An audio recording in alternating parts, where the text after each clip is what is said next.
Bon, on y retourne une dernière fois.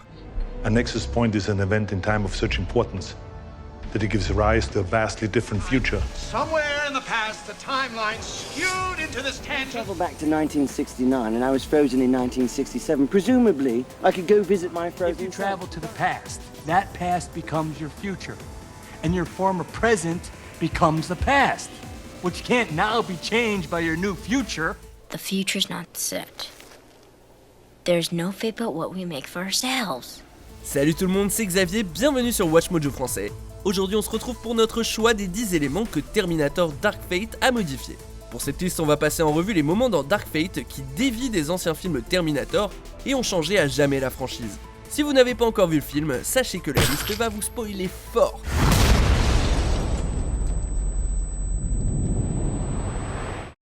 Une toute nouvelle chronologie. Computers didn't take control. We stopped Judgment Day.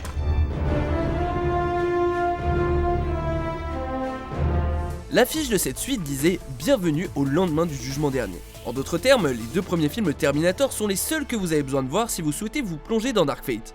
Le film nie totalement l'existence du soulèvement des machines, de Renaissance et de Genesis, un peu comme le film Halloween de 2018 réinitialise la continuité de la franchise. Techniquement, ça signifie que le 6ème film Terminator est en fait le 3ème dans cette nouvelle chronologie.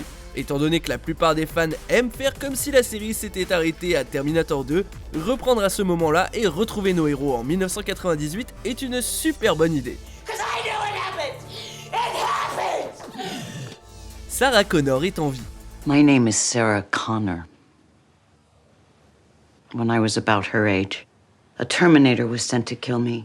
En tant que l'une des héroïnes les plus influentes du cinéma, Sarah Connor mérite de partir de manière glorieuse. Du coup, quand le soulèvement des machines nous apprend qu'elle est morte d'une leucémie hors champ en 1997, peu de temps après le jugement dernier, ça paraît injuste. They only gave her 6 months. But she fought for 3 years.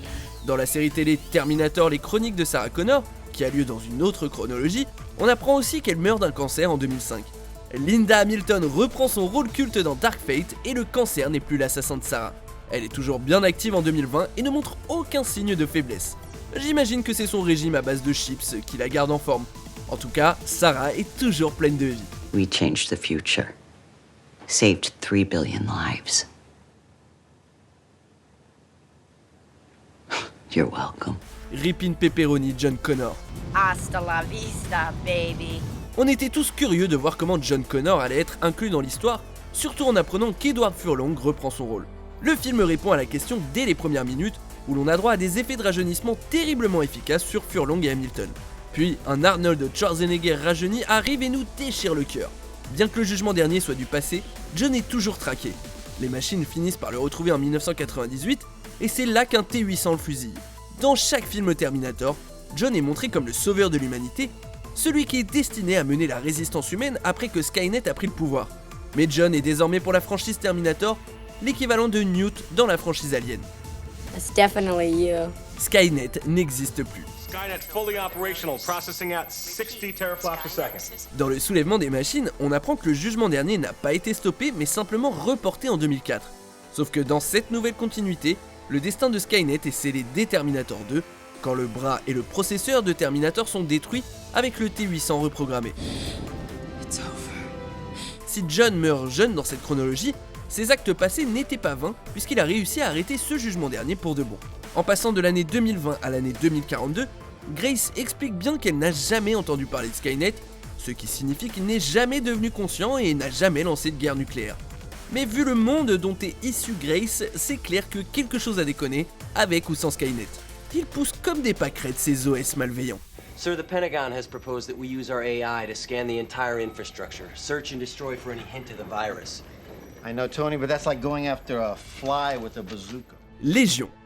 On pourrait dire que Légion est le Skynet 2.0. Dans le futur de Grace, une intelligence artificielle nommée Légion prend le contrôle de nos serveurs d'ordinateurs et enquête sur l'holocauste nucléaire. A partir de là, Légion crée une armée de machines pour éradiquer le reste de l'humanité et tout le tintouin. Ce n'est pas le même jugement dernier que John et Sarah ont empêché dans Terminator 2, mais plutôt une nouvelle apocalypse qui vient d'un point d'origine différent.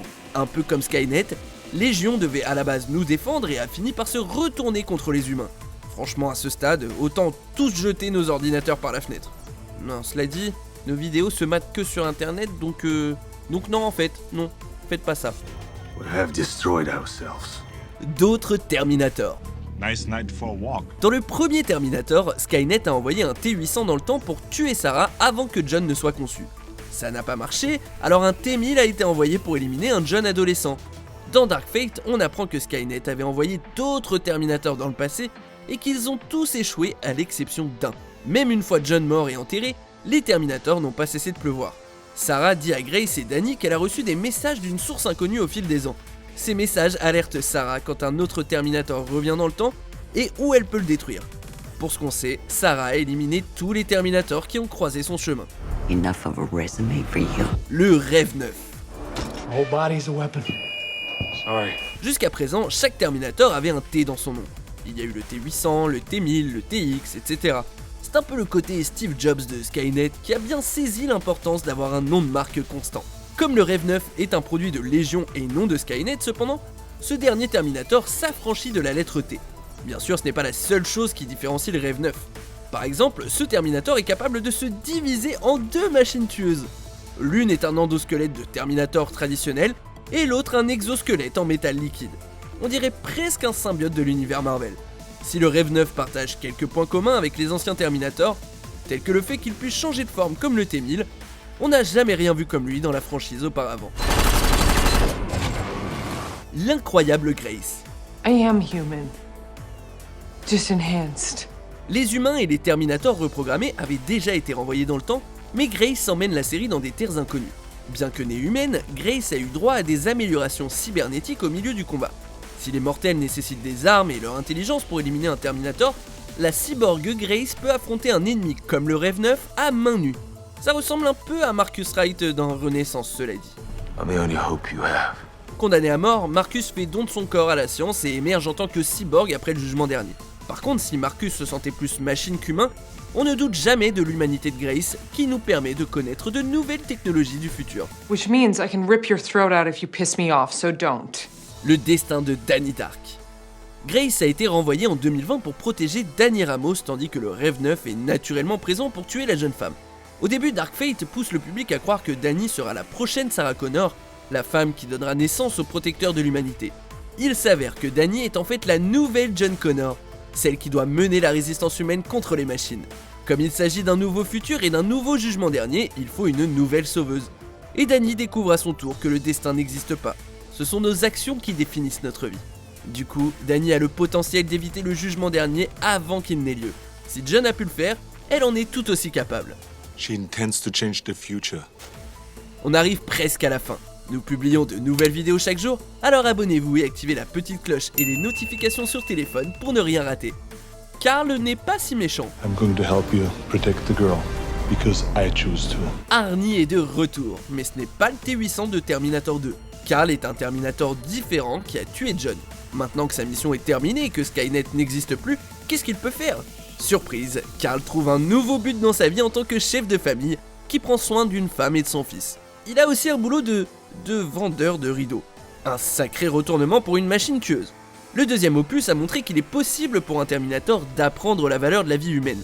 Cela dit, le T-800 de ce film a été reprogrammé par John Connor pour protéger sa version passée. I know now why you cry.